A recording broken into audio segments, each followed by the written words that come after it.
Hello everyone. In this video we are going to be considering the Cramers Rule. Of course it's an application of determinants and we've considered determinants in a number of videos. To see one of them, just click on the link at the top right hand corner of the screen. Now, in one of our videos where we considered solution of simultaneous equations, we solved this problem: 3x minus 4y equal to 7 and x minus 2y equals 5.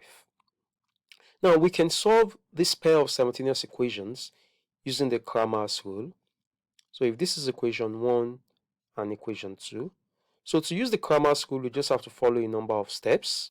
The first thing we are going to do here would be to represent these equations in a matrix form as a rectangular array. Now we've got two variables, x and y. So we've got x and y. We are going to represent that in a column matrix. The next is going to be the matrix of coefficients. Now the coefficient of x here is 3. The coefficient of y is -4. In equation 2 we've got 1 and -2 as the coefficients of x and y. We'd realize that if we multiply these two matrices, this 2 by 2 matrix by this 2 by 1, we would get this. For example, this is going to give 3 times x, 3x, -4 times y, that's -4y. So this is the left-hand side of equation 1. If we do the same here, 1 times x, that's 1x, -2 times y, -2y. So we can see that we are in order.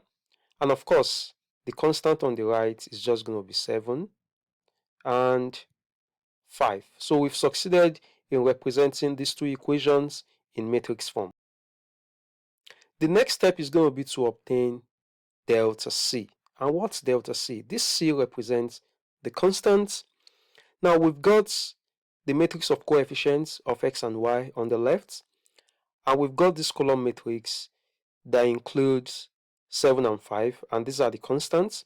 So delta C is the determinant of a matrix that excludes the constants on the right, and that would just be the determinants of the matrix of coefficients of x and y. So this is 3, -4, 1, -2.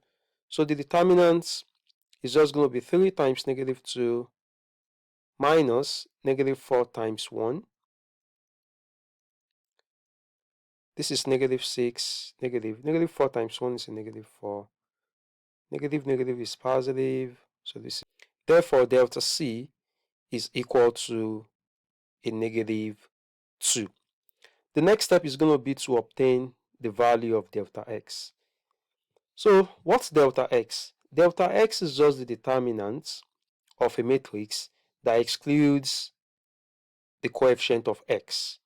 So we've got two coefficients of x here, 3 and 1. So I'm just going to exclude x and replace this column, this x column, with the constant column. So 7 is going to replace 3, 5 is going to replace 1, but my y is going to remain intact. I've got -4 and -2. So working out the determinants, I'm going to get 7 times -2 minus -4 times 5. 7 times -2 is -14. -4 times 5 is -20. So I've got negative is positive. Therefore, delta x is equal to 6. And finally, delta y. Delta y is going to be the determinant of a matrix that excludes the y coefficients. So I'm going to retain the coefficient of x in both equations, 3 and 1. So 7 is going to replace -4, 5 is going to replace -2. So I've got 7 and 5. So the determinant is going to be 3 times 5 minus 7 times 1. 3 times 5 is 15, 7 times 1 is 7, and we know that 15 minus 7 is 8. Therefore, delta y is equal to 8. Now, why do we have to do all of this? We need to do all of this because x is equal to the ratio of delta x and delta c. Y is the ratio of delta y and delta c. And we know what delta x is, that's 6. Delta c is -2. Thus, x is equal to 6 over -2, that's -3. Similarly, we know what delta y is, that's a +8, divided by, we know what delta c is, that's a -2. Therefore, y is equal to 8 divided by -2, that's a -4. So we can conclude that the solution of this simultaneous equation is x equals -3 and y equals -4. And this tallies exactly with what we got when we solved this same problem using the elimination method and the substitution method.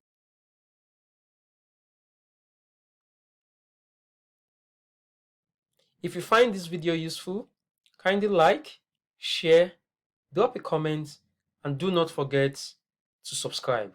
Thank you for watching. See you in the next video.